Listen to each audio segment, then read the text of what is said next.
Hollywood strategy is a more glamorous version of what every business needs to do. Focus on where to play and how to play. But a cohesive plan can often elude us. Today's guest is a Hollywood mega entrepreneur with an amazing story whose journey gives us a peek behind the curtain into his secrets for success. This is Business Confidential Now with Hannah Hasl-Kelchner, helping you see business issues hiding in plain view that matter to your bottom line. Welcome to Business Confidential Now. I'm your host, Hannah Hasl-Kelchner, and I'm delighted to welcome Mr. Larry Namer to the show today. His entertainment and media credentials are pure platinum. He is an entertainment industry veteran with close to 50 years of professional experience in cable television, live events, and new media. Larry is a founding partner in Maytan Global Entertainment Group, a venture created to develop and distribute entertainment content and media specifically for Chinese-speaking audiences in China and abroad. More recently, he was appointed Chief Operating Officer of FanVestor, an innovative data-driven ecosystem for celebrities, brands, and their fans to become an investor and access exclusive experiences and rewards. While Maytan and FanVestor may not be household names to you, the E! Entertainment Television Network no doubt is, and that's Larry's baby too. He co-founded it, and some baby, it is now valued at over $4 billion US. Now, those three projects are just a small sample of his amazing portfolio of work. Along the way, he's received tremendous accolades and won prestigious awards that are too numerous to mention. The show would be over. We'd be packing up and going home if I listed them all. So, suffice it to say, that it is an honor and a privilege to have him join me today. Welcome to Business Confidential Now, Larry. Oh, thank you. Thank you for having me. It's great. Now, you have a remarkable talent and eye for identifying opportunity. So I've been told. Nobody could ever quite figure out why. Yeah, for some reason it's kind of been following me around all my life, from literally when I got out of college and got into the cable business to, being early on in interactive TV, and I was in Russia, and before anybody realized that it was, no longer the Soviet Union, and then China, and now I'm in fintech and a bunch of other things. So, yeah, I have an uncanny ability for being there before everybody else. Which is wonderful. You not only identify the opportunity, you drive a truck through it. And I mean that in a good way, because you take it from point A to B. With E! Entertainment, you recognize the desire for celebrity gossip and made it happen. With Maytan Global, you're embracing technology, recognizing content goes over multiple distribution channels, and the U.S. is no longer dominant when it comes to creating content. It's great stuff is happening all over the world. And with FanVestor, you're blending crowdfunding platform with entertainment and an opportunity for fans to participate. And if I ask you how you do it, I know that's too broad a question, so let me phrase it this way. What factors do you zero in on before green-lighting a project? What are your priorities? Well, I look at stuff, and I'm a voracious reader. I read probably 50 I read everything online, but probably 50 magazines a month on just every imaginable subject, and I'm on I do web research a lot and stuff. So I basically look for things that I think may not be disruptive today, but if the technologies or the geography continues the way it's been going, will become disruptive. And then I kind of focus in on those. Like when I decided, Russia, I was looking at the Soviet Union still, and realized that, no matter how much we did our anti-communist, their boogeymen in the closet kind of stuff, that was going to go away, and that there'd be, tremendous economic opportunities there. And then, pretty much the same thing with China. When I got into China, which was 11 years ago, everybody thought that, they're going, why are you bothering with China? It's nothing in the entertainment business. And if you look at just film business there, 11 years ago, it represented 1% of the world market. 11 years later, it's now the number one movie market in the world. This year it went by the U.S. in terms of movie markets. So, that's the kind of stuff I look for is, and then, the other thing that I always apply, and I'll use his name in vain, Rupert Murdoch. I look at things and go, okay, where can I, as an independent, be on the same plane or higher than the Rupert Murdochs of the world? And when I say Rupert, I mean him and Time Warner and Disney and Fox. Eventually the big guys are going to recognize it. How do I get my foothold in those markets before they really get in there and try and bury me? How do I survive through it? So those are kind of things I look at. So have your priorities changed over the years? I wouldn't say. I like being. I've always looked to be at the forefront of stuff. And that's kind of a priority. I'm more driven with achievement than I am necessarily with the money side of it. Thank God for E that you do one E in your life. You don't have to really do much else. The money side is taken care of. So you're really doing the things that you love, and you could take chances that are some people think are a little crazy, but you could do it when you have that kind of freedom. Absolutely, absolutely. I'd like to dive a little deeper. Hiccups often happen in a planning process. Nothing ever is quite perfect, no matter how we go about it. Are there certain areas in the planning process that you find are more vulnerable than others? Yeah, well, first of all, I have this great belief that, and this is like one of my underlying things, is that in a year from now, all the things that I thought today, I'm going to smack myself in the head and go, what in the heck were you thinking? So even with all these companies, what I try and do is create structures where I just bring in the greatest, smartest people and don't put them in a box that they can't get out of.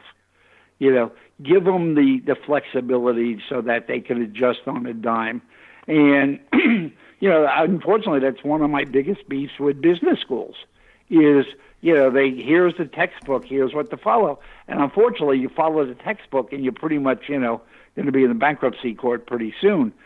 You have to have that flexibility because everything will change. Technology will change. People's interest in how they consume media will change. How in the world could you have predicted the pandemic? But those people that weren't confined by these rigid business structures figured a way to adapt and figured a way to survive. Those people that were stuck in those structures, they go, oh, no, this is the way we do things. I mean, those people are hurting, and they will continue to hurt because in many cases, it's not going back to what it was. Absolutely.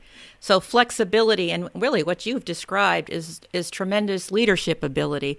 It's one thing to create the structure, but then letting go to let others carry the vision forward.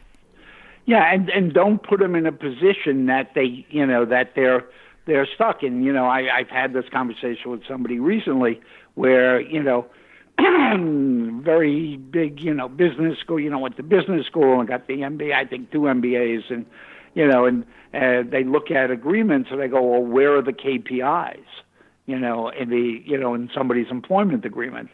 And I'm going, if you put these rigid KPIs in on a startup, and I'm not saying you don't do it with mature businesses, very different. But on a startup, if I put in KPIs in a certain way, that executive, even though the business logic tells you to do something different, their bonus in their employment is based on meeting those KPIs.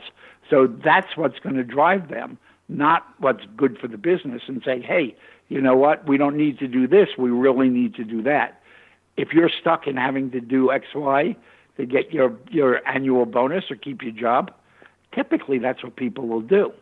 So, in startups, I'm a real kind of anti-KPI person. Again, not in mature. In mature, 100%. But in startups, sometimes they come back to bite you in the butt.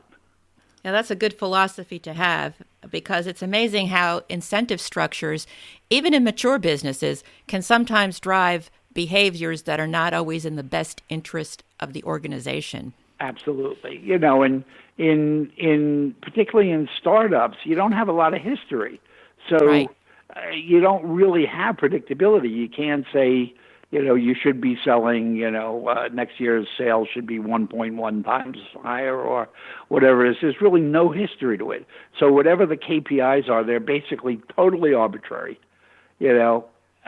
So I think you could establish some rough benchmarks that people need to do, but I wouldn't, again, it's why put them in a box that they're going to, be stuck in when the environment tells them they really need to change directions.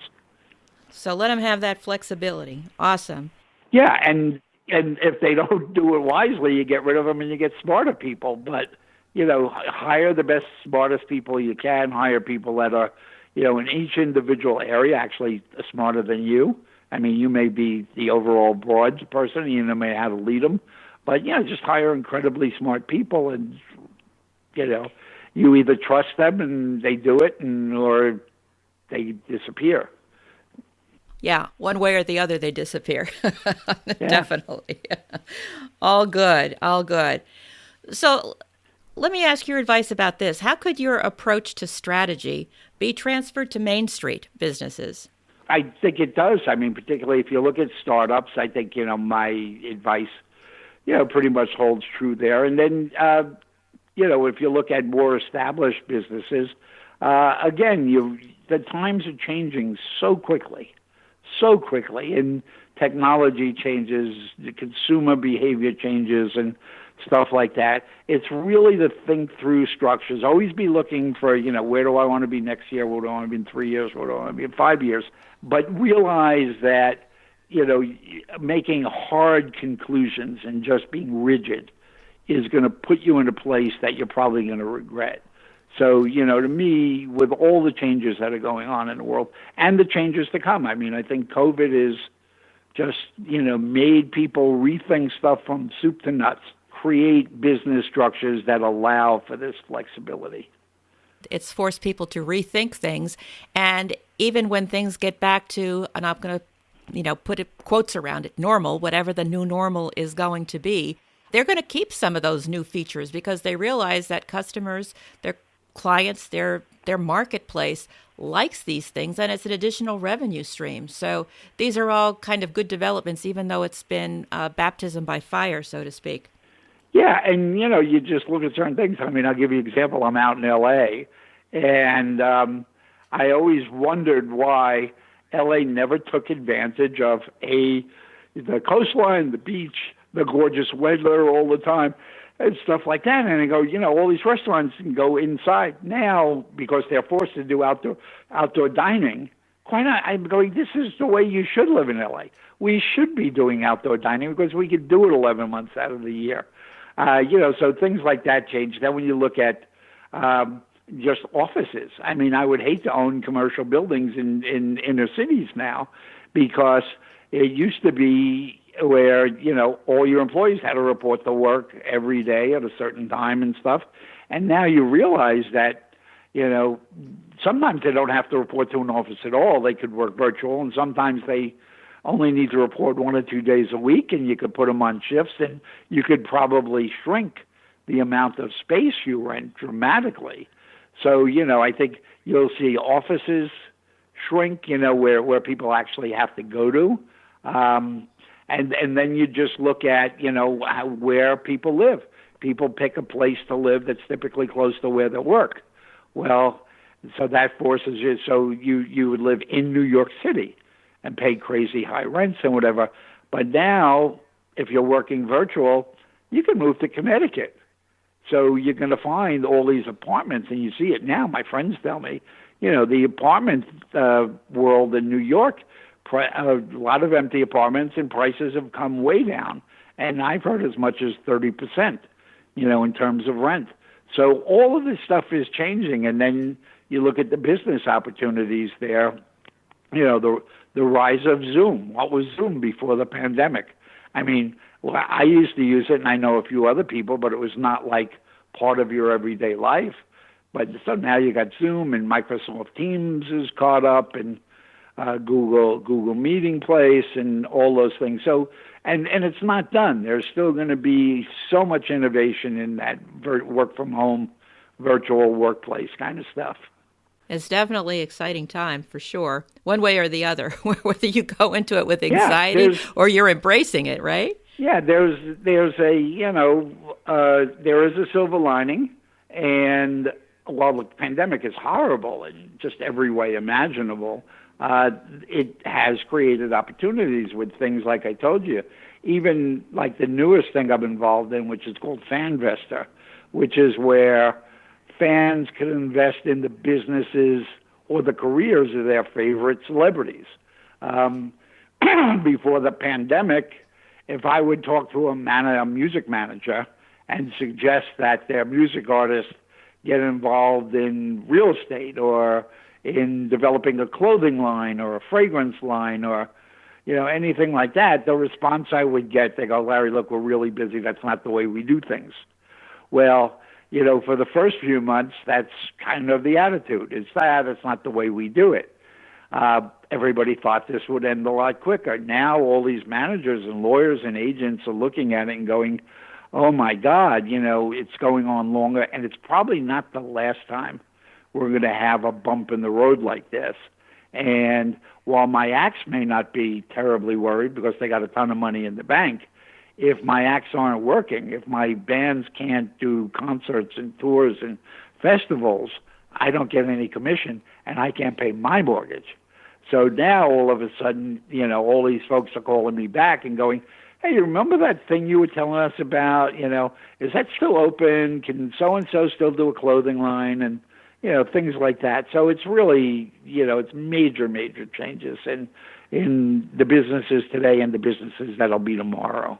The one thing that's constant, right? The change. Yep, absolutely. And that's kind of the thing, is just keep in your head that what's the situation is today will most probably not be the situation a year from now. Right. So, you said at the beginning of this interview that you just always had an eye for this type of stuff. What type of personal habits do you think have contributed to your success? Well, according to my friends, it's like when my mother actually did drop me on my head when I was a year old. And true, when I broke my arm and stuff, and according to my friends, that's kind of the way everything else happened, is it was something affecting my brain. But I'm a voracious reader. I read everything, and I'm curious. I have an unbelievable curiosity. So, I read magazines on, crocheting and stuff like that. Not forever, but I'm going, if I'm going to do a TV show and I got to show somebody crocheting, I got to understand that crocheting thing. So I'll read those things. I've never fired a gun in my life, but I read firearms books. And so I just read and then pay attention to, I watch a lot of news, but not necessarily U.S. news. Like, I like to see the way other countries are presenting or analyzing the news that we get here and stuff, because it's very different. You look at our election and you look at the way it's being reviewed in China and Russia and UK even. The reporting is just so much different, and I think you really do have to have a worldview now. You can't have a U.S.-centric view anymore. It's those days are over, just absolutely over. Yes, the foreign point of view is always fascinating, and we're just such a huge country here. I think we kind of go native when in reality we're so interconnected, and how other people see us around the world and their perspective is really fascinating. I definitely appreciate what you're saying. I think it's, the U.S., we got incredibly spoiled when the Soviet Union fell apart. It was, that the big threat disappeared, and we realized it was not a threat, and we basically controlled the world. We could do whatever we want. We were the center of the universe. And, every Eastern European girl wanted to marry an American guy or come to America. We just enjoyed this incredible time, and we as a country didn't realize that this is not a forever thing, and then you have the emergence of China, and the days where we control everything are gone.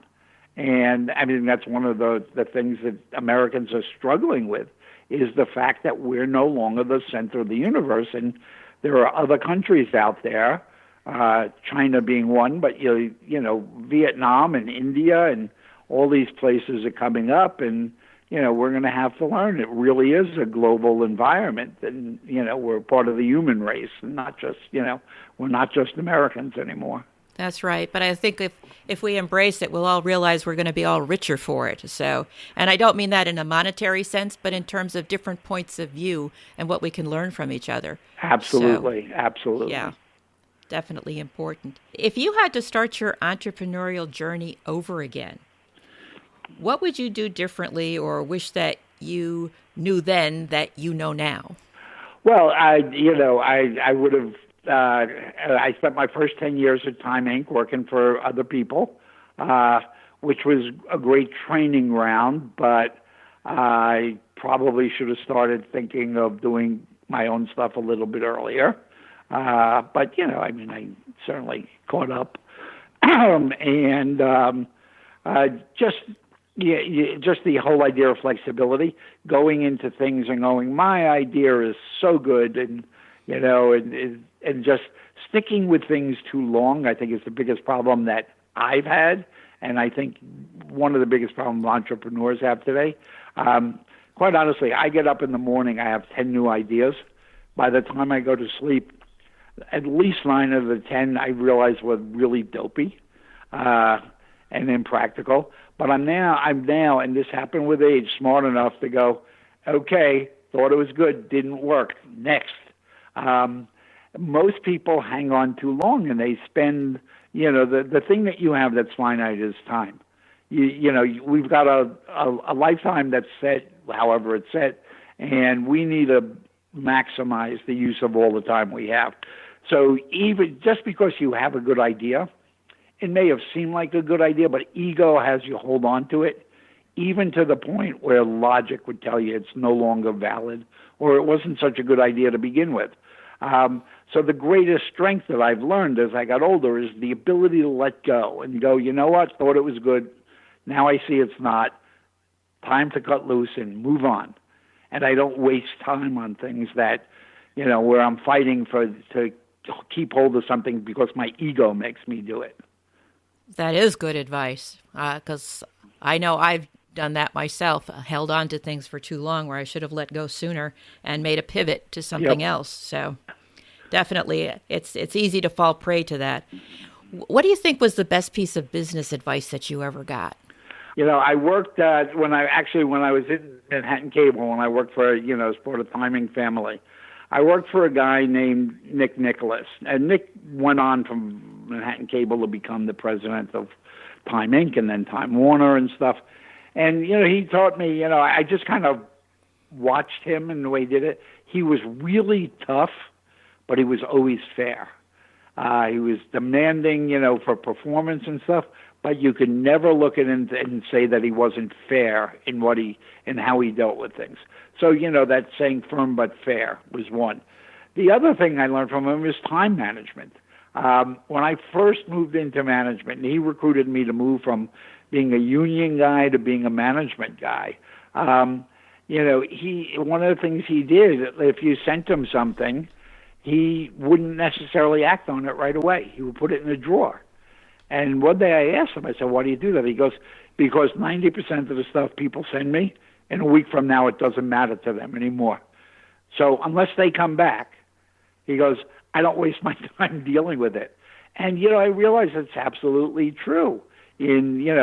People send you stuff and whatever, and then next week it's just not that important to them, but yet you're working on it and things like that. And then also phone calls. Just, again, it's a lot of time management.